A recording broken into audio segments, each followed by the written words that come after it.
Citizen alert में आप सभी का स्वागत है। मैं हूं सैयद सलमान और आज हम बात करेंगे कर्नाटक की छात्रा तबस्सुम की सफलता की, हिजाब की और शिक्षा के महत्व की।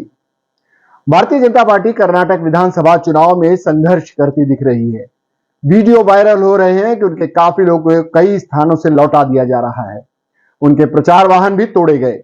इस बीच दो बातें बहुत महत्वपूर्ण रही जो पिछले दिनों सामने आई। एक, भारतीय जनता पार्टी के उस विधायक का भारतीय जनता पार्टी ने टिकट काट दिया जिसने हिजाब मुद्दे को गरमाकर राज्य में तनाव की स्थिति निर्माण की थी। और दूसरी महत्वपूर्ण बात, कर्नाटक की छात्रा तबस्सुम शेख ने 12वीं की बोर्ड परीक्षा में टॉप करते हुए मुस्लिम बच्चियों की शिक्षा के महत्व को नए सिरे से स्थापित करने में महती भूमिका निभाई। गौरतलब है कि भारतीय जनता पार्टी नेतृत्व वाली कर्नाटक सरकार ने पिछले साल शैक्षणिक संस्थानों में हिजाब पहनने पर प्रतिबंध लगा दिया था।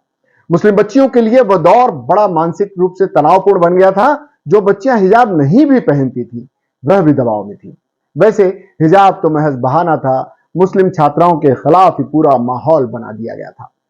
लेकिन एक मुस्लिम बच्ची ने उस माहौल को परास्त कर शिक्षा की अलख को जगाया और न केवल मुस्लिम बच्चियों के लिए बल्कि अपनी सभी वर्ग धर्म की सखी सहेलियों के लिए गर्व का कारण बनी। खासकर उसने भाजपा के उस तंत्र को मुंह तोड़ जवाब दिया जो मुस्लिम बच्चियों की शिक्षा के रास्ते में दीवार बन रहे थे। भारतीय जनता पार्टी ने हिजाब विवाद में सुर्खियां बटोरने वाले उडुपी के विधायक रघुपति भट्ट का टिकट काटकर एक बार फिर साबित कर दिया कि वह यूज एंड थ्रो की राजनीति कितनी निर्दयता से करती है। भट्ट ने तो सोचा भी नहीं रहा होगा कि देश भर में इतना गर्मा गर्म ये जो चर्चित मुर्जा उन्होंने दिया, उसके बावजूद उन्हें टिकट नहीं दिया जाएगा। टिकट कटने के बाद भट्ट रो रो कर अपना दर्द बताते घूम रहे थे, लेकिन सब निरर्थक कहा। हिंदू मुस्लिम के बीच जहनी तौर पर दूरियां पैदा करने वाले भट्ट का भाजपा ने सुख चैन ही गारत कर दिया। भाजपा ने उनसे भी बड़े वाले विवादित बयान देने वाले कट्टर नेता यशपाल सुवर्णा को टिकट दे दिया उसी सीट से। शर्मा ने हिजाब मुद्दे पर अदालत पहुंची 6 मुस्लिम छात्राओं को आतंकवादी तक कह दिया था। शायद भट्ट की नफरत फैलाने की रणनीति में कुछ कमी रह गई थी, जो उनसे भी ज्यादा जहर बोलने वाले को टिकट देकर सम्मानित किया गया। भट्ट इस्तेमाल तो हुए पर विश्वास नहीं किया गया। खैर, यह भाजपा का अंदरूनी मामला है। हालांकि इसके असरात आम आदमी पर भी पड़ने हैं, क्योंकि नफरत की खेती से जो फसल उगाई जा रही है वह समाज को ही नुकसान पहुंचा रही है। हाँ, इस बात की तारीफ होनी चाहिए कि मुस्लिम समाज के अभिभावकों में शिक्षा को लेकर जागरूकता बढ़ी है। तभी तो तबस्सुम के रूप में विवाद पैदा करने वालों के मुंह पर तमाचा मारा जा सका है। शिक्षा जगत में तबस्सुम की सफलता को हाथों हाथ लिया गया। नतीजे वाले दिन वह सोशल मीडिया पर ट्रेंड करती रही।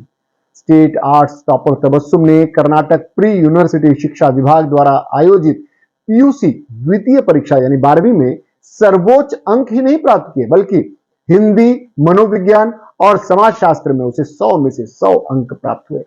दक्षिण भाषी राज्य कर्नाटक में हिंदी की पताका फहराने वाली तबस्सुम का हिंदी भाषियों ने भी दिल खोल कर स्वागत किया, उसका समर्थन किया। दरअसल तबस्सुम ने शिक्षा के प्रति अपने समर्पण और जिद से यह सफलता प्राप्त की।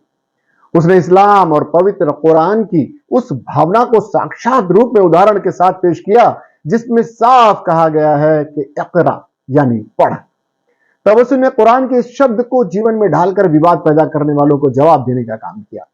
शशि थरूर के शब्दों में कहें तो तबस्सुम की सफलता से अच्छा प्रतिशोध कुछ नहीं। हालांकि यह इतना आसान नहीं रहा होगा। कर्नाटक में जब हिजाब विवाद चल रहा था उस दौरान 18 साल की तबस्सुम असमंजस में थी कि वह अपनी पढ़ाई को प्राथमिकता दे या विवाद का कारण बन गई धार्मिक मान्यताओं को माने। तबस्सुम ने हिजाब की जगह शिक्षा को चुना। आगे वह हिजाब पहनने या न पहनने के लिए स्वतंत्र है। ऐसा इस वर्ष ही नहीं हुआ, बल्कि पिछले वर्ष पीयूसी के जब परिणाम घोषित हुए थे तब भी हिजाब पहनने वाली इल्हाम नामक मुस्लिम बच्ची ने भी विज्ञान संकाय में समग्र राज्य में दूसरा स्थान प्राप्त किया था। दरअसल राह की बाधाओं को पार करते हुए मंजिल पाना ही समाज कंटकों को करारा जवाब हो सकता है। शिक्षा उसका सबसे बड़ा हथियार है। मुस्लिम समाज को इसे गंभीरता से लेना होगा। फिलहाल के लिए इतना ही। इसके बाद भी खबरों और कार्यक्रमों का सिलसिला जारी रहेगा। हम फिर हाजिर होंगे किसी खबर की समीक्षा करते या फिर आपको कोई खबर दिखाते हुए। तब तक के लिए मुझे और सिटीजन अलर्ट की पूरी टीम को दीजिए इजाजत। और हाँ, आपको हमारे कार्यक्रम से संबंधित कोई सुझाव देना हो, कोई टिप्पणी करनी हो तो हमारे कमेंट बॉक्स में जरूर करें। हमारे चैनल को लाइक करें, सब्सक्राइब करें और शेयर करना ना भूलें। अभी अभी इस परिवार का हिस्सा बने। जय हिंद।